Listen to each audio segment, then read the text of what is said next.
we're not done with Kamala Harris right now, right? Because she's the talk of the town.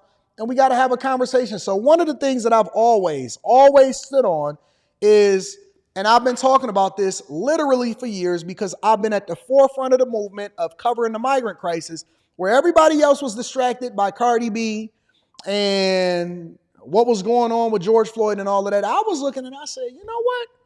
Why are we so focused on Black Lives Matters and we literally leaving our borders open every single day? I was trying to figure it out. I couldn't figure it out for the life of me, but I definitely did figure it out. And you know what I figured out?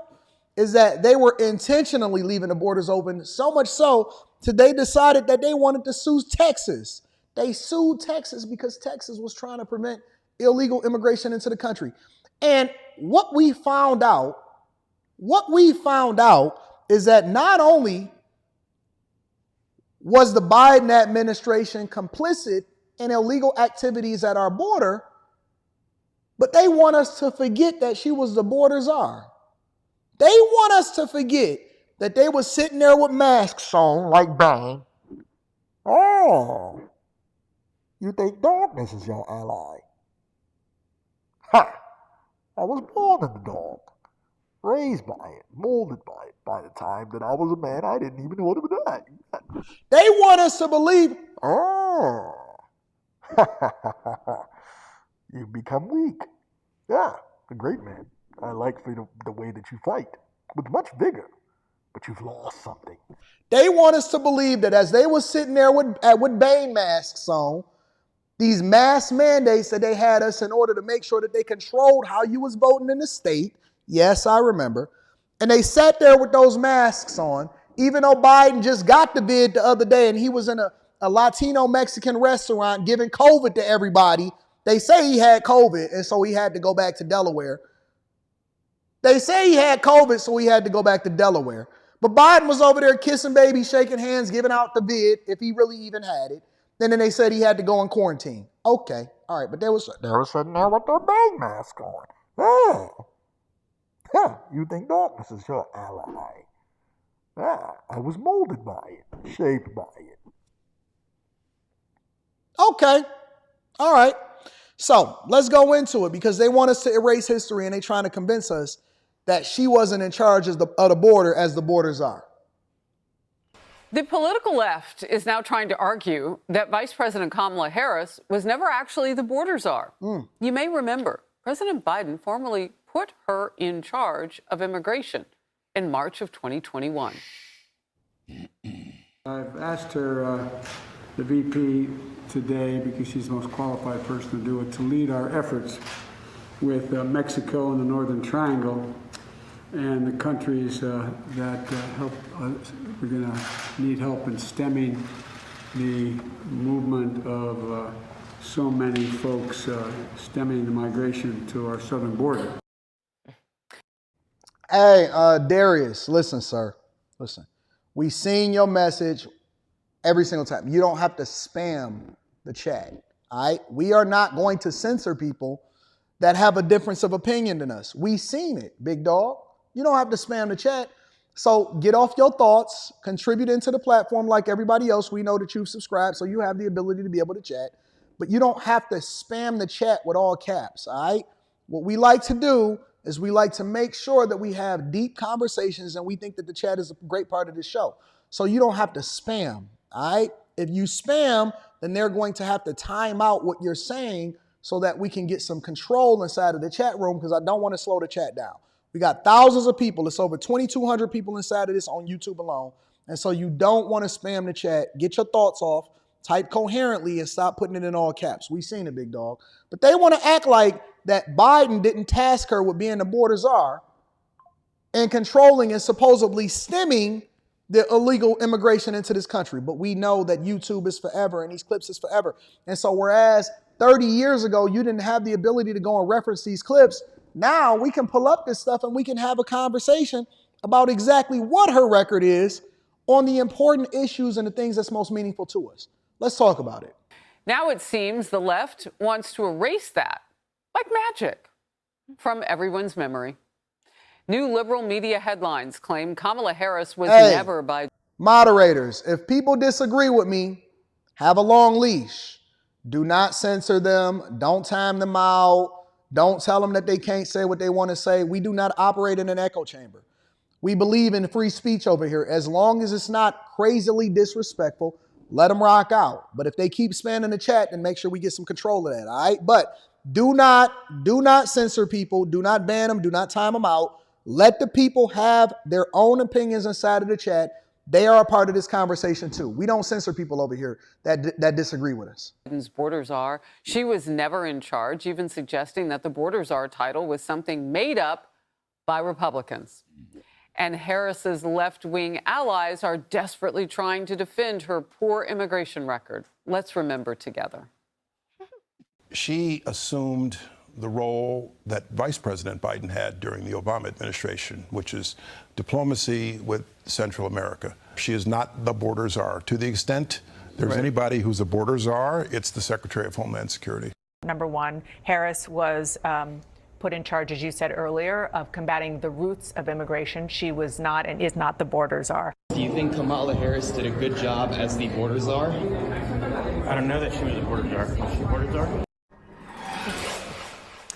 They are trying to convince us. Listen, y'all, they are trying to erase history. Somebody in the chat said that they removed it from Wikipedia also. They are literally trying to convince us that Biden himself, the president of the United States of America, did not task her with the same thing that Obama tasked him with. I showed you and I shared with you Biden's stance on the border back when Obama was running for president, and that he said, and he was speaking to constituents back when he was a much younger man, and he was saying that it's no reason and no way for us to be able to control and for us to be a safe country and to be a country that is productive if we do not control our borders. And so she was supposed to assume the same position that he held within the administration, and she failed miserably, so much so that they said that she was difficult to work with, and they had so much turnover inside of the White House because people did not want to work under her because she was catty. Kellyanne. Who cares about the Russian title border czar? This has been the biggest failure of the administration. She owns and eats every piece of fentanyl coming over the border. All the millions of people have come since Joe Biden said she's going to stem, quote, the flow of migrants. That has not happened. We have had so many people come here illegally. It is a number higher than the population of 41 states. I want everybody to think about that. In fact, they have thought about it. That's why 9 years after Donald Trump elevated immigration and border security into the national consciousness, to international ridicule, called every name in the book. That's why it's number one and number two, Harris, in all the swing state polls and all the national polls. People see it in their backyard now. They're offended by it. They think it's unfair. So she needs to own and eat all of the failures of the Biden-Harris. I don't care what her title was. I care what the metrics are. And the public shows up there with Israel and Hamas, handling of the border is their most vulnerable issue. And nobody, including and especially Donald Trump, should let her off the hook. There's no bigger contrast between the two. Emily. Yes, and, just in the last seconds, Washington Post releases a headline, an online army is coming, and it's for Kamala Harris. The point is that this is a manufactured, it's a golem of online people that don't know reality. And to your point, she has utterly failed at the border. She campaigned the last time when she failed the first time as running for president on fixing the immigration crisis. So all of a sudden, the crisis doesn't exist, nor does her participation in it. They are trying to revisionist history all of her service. They never mentioned Canada. She talked about growing up in the public school system here. Where are you talking about? But at the end of the day, that is what they are spoon-feeding the Democrat Party and all of those kids that are going to vote for her. That is such a good point. She never met. Where she grew up in education. Go ahead. She never met with the border chiefs, not once. She said that she wanted to disband ICE altogether. At one point, she called ICE agents or border agents Ku Klux Klansmen, right, on the horses. And she will defend the legality, in her view. She's supposed to be a prosecutor, and she's said all the ones that crossed over illegally are really legal, and we have to do whatever we can, however expensive the entitlements, to help them here. She will bankrupt the country on that, as well as other entitlement proposals. You know what? I was able to just right away, I just went on YouTube and I went and looked it up. For the people out here that's continuing to cape for her and saying that, oh, no, it wasn't her fault. I went and found a video 3 years ago where she did an interview. And one of the things that they was talking about in this interview is the reason why she hadn't even visited the border as a person that was supposed to be tackling the issue. Let me go ahead and share it with you really quickly. This is from 3 years ago on NBC News. This is Kamala Harris, the person that is currently running for President of the United States of America, who they're trying to say was not the border czar, was not even having a conversation about Venezuelans and Guatemalans that's coming over into this country. And he asked her flat out and said, why haven't you even visited the border? And you telling these people not to come, but why you ain't even visited the border to even see what the real issues are?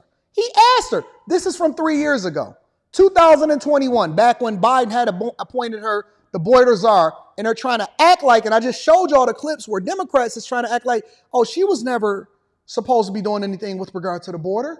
She had no clue on anything that had anything to do with the border. Okay, so you're saying that we can't hold her accountable for the position that Biden appointed her for. It was just like something to say at the time. Okay, well, let's see what it is that she had to say by herself. Tonight, Vice President Harris in Mexico, meeting with the Mexican president. You can't say you care about the border without caring about the root causes. Part of her first foreign trip, targeting the root causes of the record migrant surge. I spoke to her last night in Guatemala. You had a message for would-be migrants. Don't come. Whoa. Do not come. Okay. Do not come. All right. The notion that the border is closed. Why should they believe you when they know that people are getting in? Well, Lester, here's the thing. I've been working on this issue for a very long time. And the kind of violence and danger that is associated with that trek, especially when we're talking about from Guatemala through Mexico to the United States, it's extremely dangerous. And the reason that I am in Guatemala is to address the reasons people leave home, flee. Knowing that the people who are here for generations, or if we know the history of Guatemala for centuries, they want to stay. They don't want to leave. But they need opportunity. They need assistance. They need support. But Americans don't see. And we have the ability to give them that. Yeah, Americans don't see a lot of that on a daily basis. What they do see at their own border, children being lowered over fences, children coming in with, phone numbers. I thought she wasn't responsible for what was happening at the border. Why in 2021 is she talking about it? Let's see what she has to say about visiting the border. I just want to understand it. I want to make sure, because we can go back. A lot of people are not going to go through and they're not going to do this level of deep diving with you. But we got time today before I catch that flight to Houston. Numbers stenciled on their hand. Yeah. And so the question has come up, and you heard it here, and you'll hear it again, I'm sure. It's why not visit the border? Why not see what Americans are seeing in this crisis?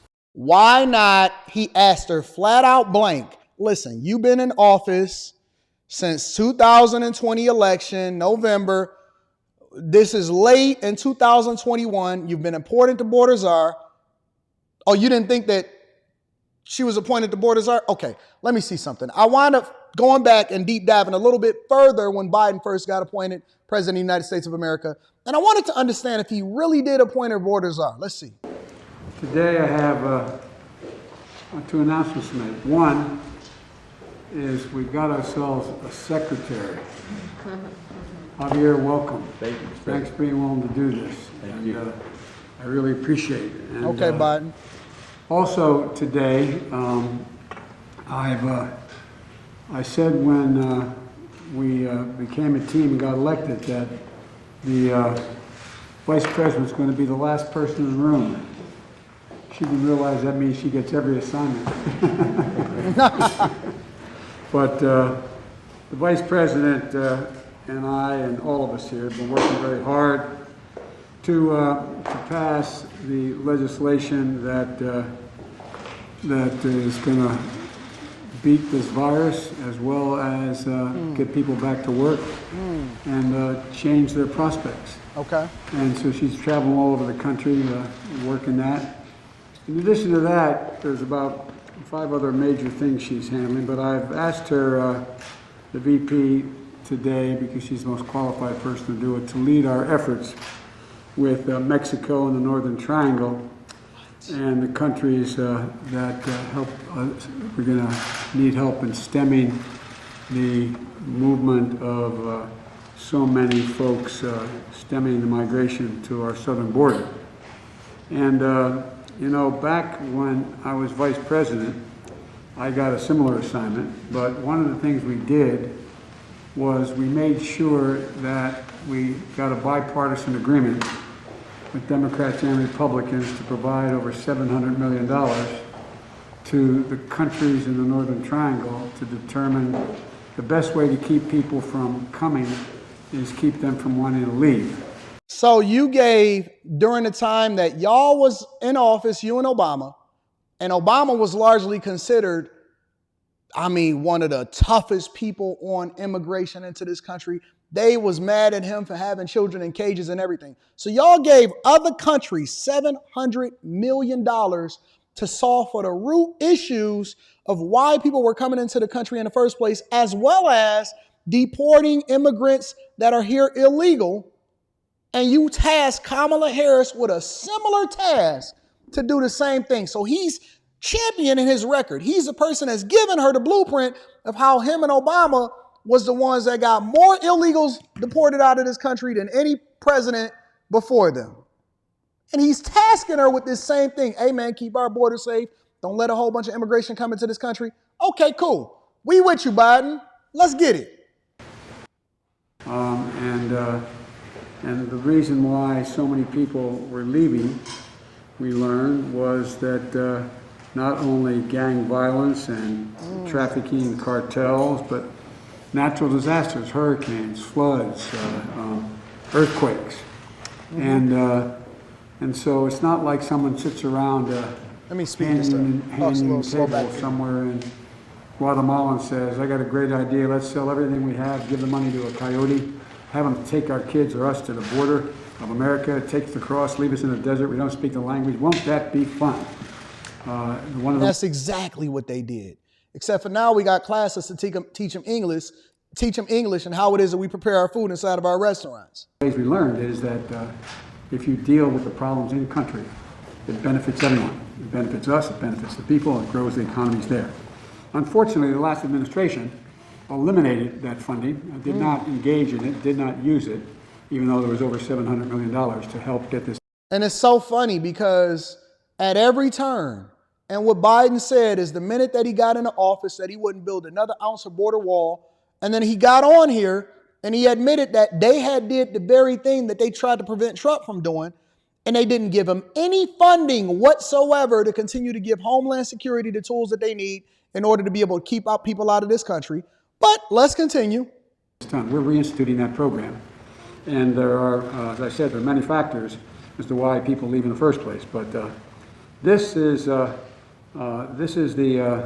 source of one of the reasons why we've had such a, before we took office, in the midst of the last administration's somewhat draconian policies separating children from their parents, et cetera.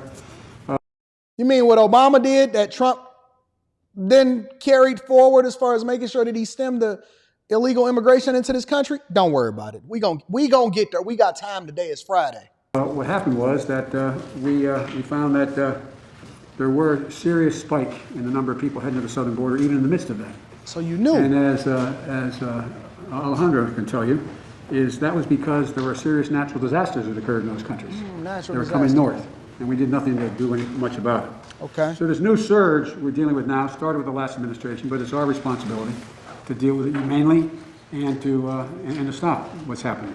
And so this increase has been consequential, but the vice president's agreed, among the multiple other things that happened at the meeting, and I appreciate it, agreed to lead our diplomatic effort and work with those nations to accept the returnees and enhance migration enforcement at their borders.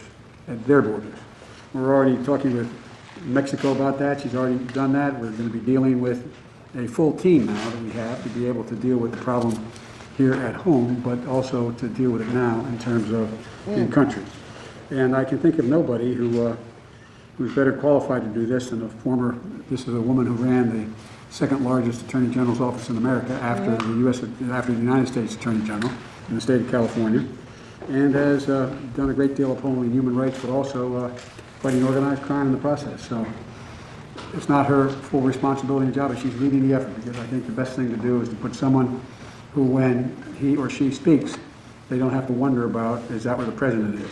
When she speaks for me, doesn't have to check with me, she knows what she's doing, and I hope we can move this along. But, so, Madam Vice President, thank you. I gave you a tough job, and you're smiling, but there's no one better capable of trying to organize it. Well, thank you, Mr. President, and for having the confidence in me, and there's no... So he literally, in 2021, we're watching it in real time.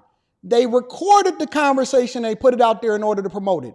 In real time, he gave her the responsibility of everything border related, as far as not only stemming the tide of immigrants illegally into this country, but on top of it, also working with other countries in order to get to the core root of the issue of why they were coming over here in the first place.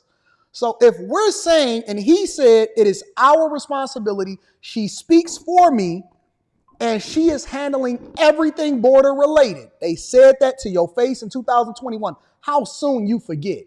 How soon you forget? If they said that, then why are we sitting here trying to remove and erase history and act like she was not responsible? Her number one responsibility, according to what Biden is saying right here, is that she is responsible for what happens at our borders, and we gonna sit here and act like it's not something that we need to pay attention to. Should I be scared? Should I be scared because I'm the only person that's literally deep diving and tackling this on their platform, that has a platform that's significant enough to actually reach thousands of people during a live stream? Should I be afraid? Listen, I will say this before we continue into this show. No matter what happens, I did not kill myself. I am not suicidal.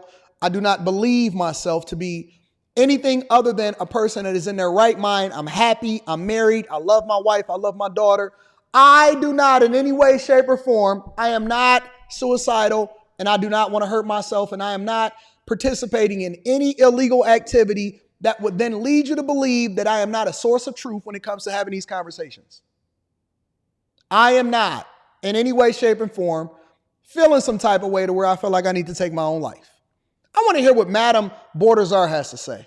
Question that this is a challenging situation. As the president has said, there are many factors that lead president to leave these countries. And while we are clear that people should not come to the border now, we also understand that we will enforce the law, and that we also, because we can chew gum and walk at the same time, must address the root causes that cause people to make the trek, as the president has described, to come here. And I look forward to engaging in diplomacy with government, with private sector, with civil society, and the leaders of each in El Salvador, Guatemala, and Honduras to strengthen democracy and the rule of law and ensure shared prosperity in the region. We will collaborate with Mexico and other countries throughout the Western Hemisphere, and as part of this effort, we expect that we will have collaborative relationships to accomplish the goals the president has and that we share. I also look forward to working with members of the Congress who I think share our perspective on the need to address root causes for the migration that we've been seeing. And needless to say, the work will not be easy, but it is important work. It is work that we demand, and the people of our countries, I believe, need to help stem the tide that we have seen. So thank you, Mr. President, for your confidence. Well, thank you. Thank you for willing to do it. Do I need to say anything else, or should we go back to the original interview after she had been in a position as to him asking her, why haven't you went to the border if this is your responsibility? Not visit the border. It has come up, and you heard it here, and you'll hear it again, I'm sure. It's why not visit the border? Why not see what Americans are seeing in this crisis?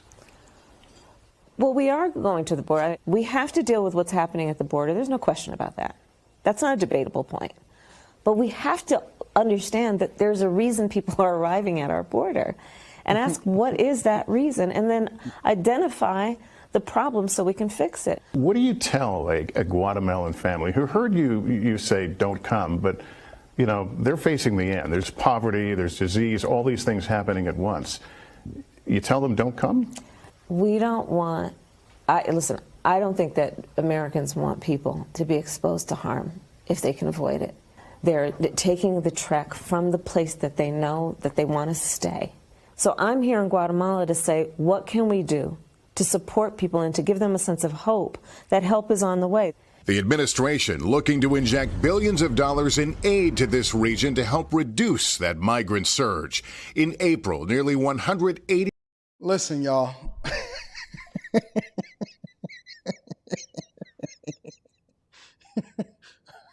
What other evidence do you need?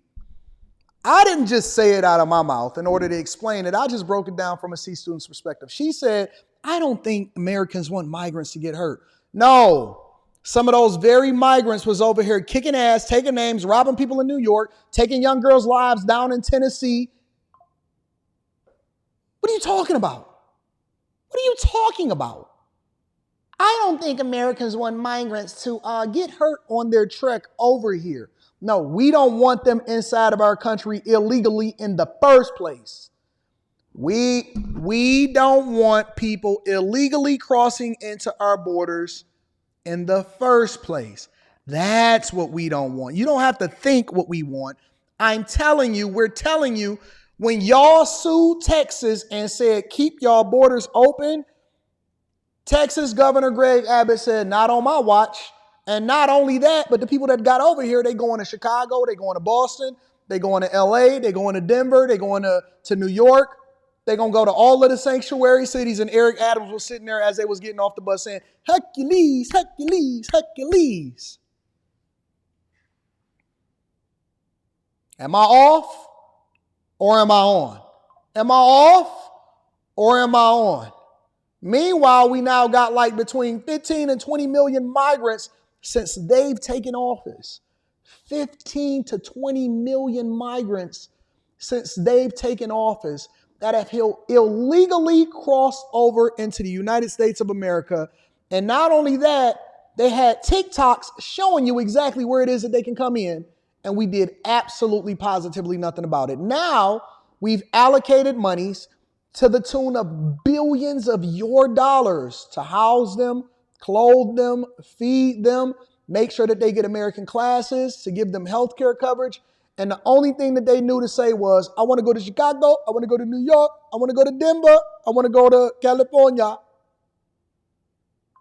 And now they're training them to not only eventually be American citizens, they can get driver's licenses over in Chicago. They driving y'all cars.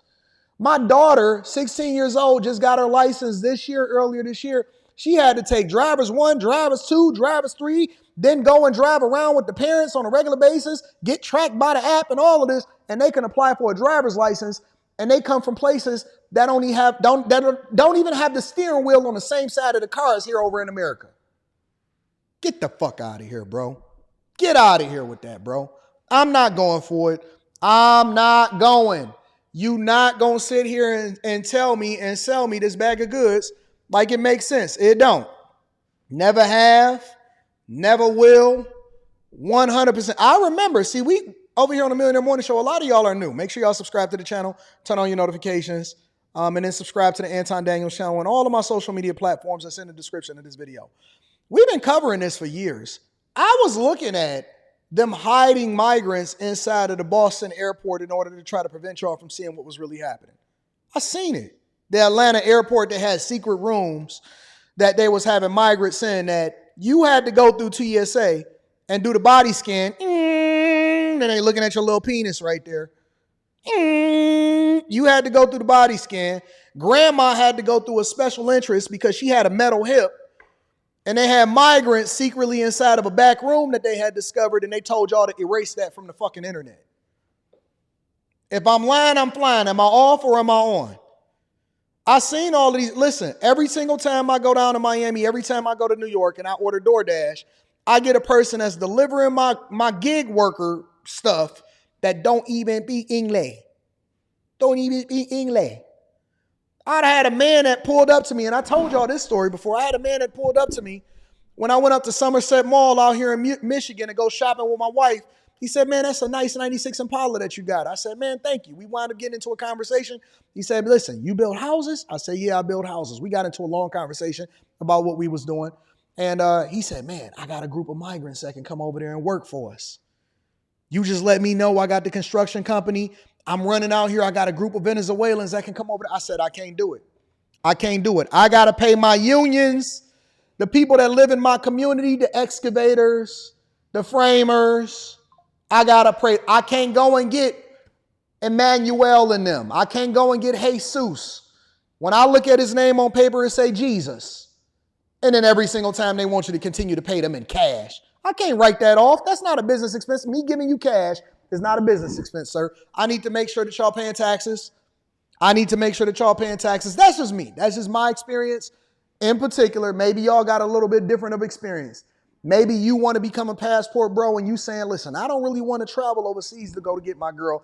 I want her to come over here inside of the migrant crisis and just be able to go. I got 2 or 3 on deck. No need to go over there to another country. I don't have to go to Sosúa over in the Dominican Republic. They right here in New York City. New York City.